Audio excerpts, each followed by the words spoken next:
Crystallised ادرک کو اعتدال میں کھایا جانا چاہیے کیونکہ اس میں چینی کی مقدار زیادہ ہے۔ فیضی ادرک ایل سے پرہیز کریں کیونکہ اس سے پیٹ میں مزید جلن ہوتی ہے۔ کھانے کی اشیاء کا مطلب ہے کیلے، چاول، سیب کی بیریٹ، چٹنی اور ٹوسٹ۔ یہ غذائیں پیٹ پر نرم ہوتی ہیں۔ غذا نشائستہ سے بھرپور ہوتی ہے اور اس میں بہت کم فائبر ہوتا ہے جو ڈھیلے موشنز پر اثر ڈال سکتا ہے اور اسے اسہال سے صحت یابی کو تیز کرتا ہے۔ بیریٹ کی خوراک میں شامل کیے جانے والے دیگر ہلکے کھانے شامل ہیں: دلیا، تربوز، ابلے ہوئے آلو۔ ایک شخص کو آہستہ آہستہ شروع کرنا چاہیے۔ پہلے چند گھنٹوں تک باقاعدگی سے پانی کے گھونٹ پینے چاہیے، اس سے پہلے کہ دوسرے مائعات جیسے سیب کا رس یا شوربہ آہستہ آہستہ متعارف کرائیں۔ اگر معدہ ٹھیک رہتا ہے تو مزید ٹھوس کھانے کی کوشش کرنا محفوظ ہو سکتا ہے۔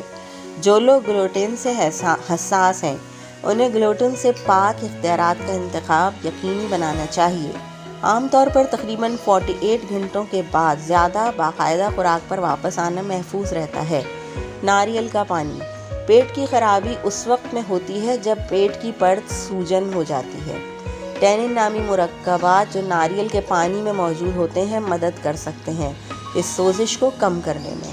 ناریل کے پانی میں سوڈیم اور پوٹیشیم جیسی معدنیات بھی ہوتی ہیں۔ وہ اسہال یا الٹی کے بعد جسم کو تیزی سے ہائیڈریٹ کرنے میں مدد کر سکتے ہیں۔ پتہ چلا ہے کہ ناریل کا پانی اسپورٹس ڈرنک کی طرح ہائیڈریشن فراہم کرتا ہے۔ یہ زیادہ صحت بخش بھی ہے جس میں کوئی اضافی چینی نہیں۔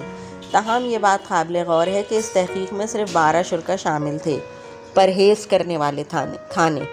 چکنائی والی غذاؤں میں چکنائی کی زیادہ مقدار ہوتی ہے جو ہضم کرنے میں مشکل ہوتی ہے اور پیٹ میں جلن پیدا کر سکتی ہے۔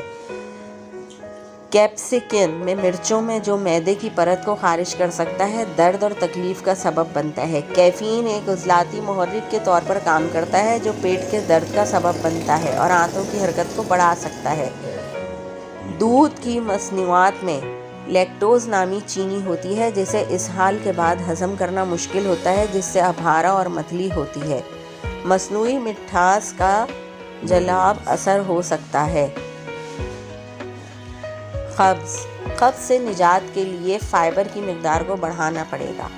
فائبر یا تو گلنیشیل یا ناقابل حل ہے۔ حل پذیر ریشہ پوٹی میں پانی کو پھنسا دیتا ہے جس سے وہ نرم اور آسانی سے گزر جاتا ہے۔ یہ آنتوں کے بیکٹیریا کی پرورش میں بھی مدد کرتا ہے۔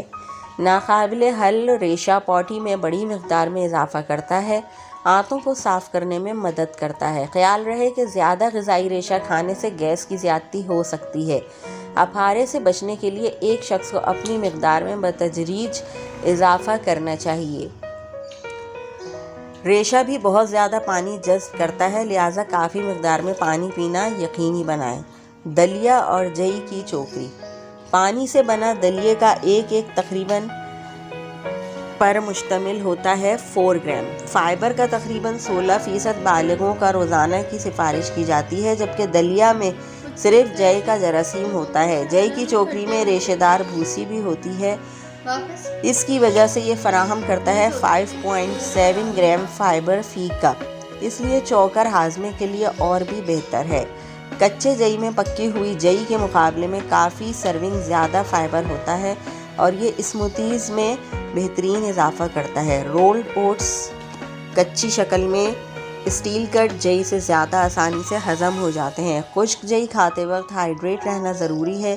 ملاوٹ شدہ پھلوں سے اضافی فائبر قبض سے نجات دلانے میں کارگر ثابت ہوتا ہے۔ خشک میوہ جات۔ تمام پھل فائبر کے اچھے ذرائع ہوتے ہیں لیکن خشک میوہ جات جیسے خوبانی، انجیر کٹائی میں عام طور پر اعلیٰ سطح ہوتی ہے۔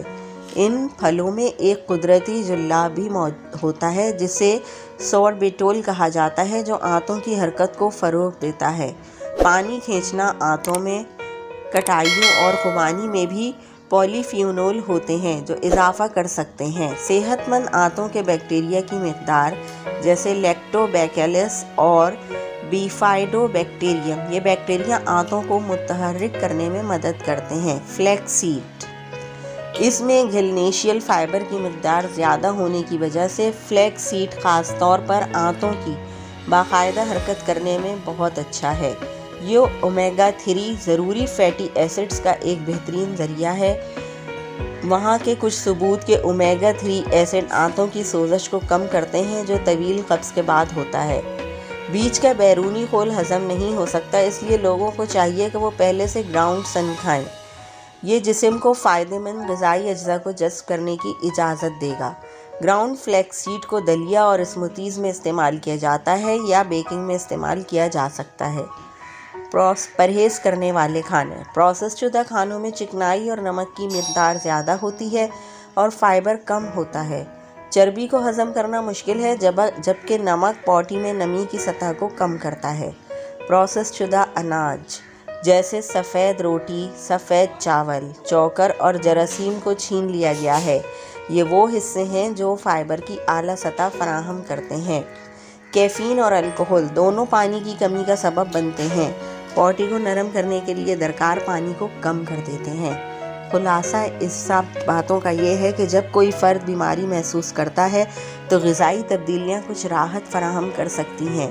ایک شخص کو اپنی علامات تجویز کردہ خوراک پر عمل کرنے کی کوشش کرنی چاہیے، جبکہ ایسے کھانوں سے پرہیز کرنا چاہیے جو انہیں خراب کر دیں۔ یہ بات یاد رکھنا ضروری ہے کہ روک تھام علاج سے بہتر ہے۔ ہائیڈریٹ رہنا اور غذائی اجزاء سے بھرپور صحت مند غذا کھانے سے بہت سی بیماریوں سے بچنے میں مدد ملے گی۔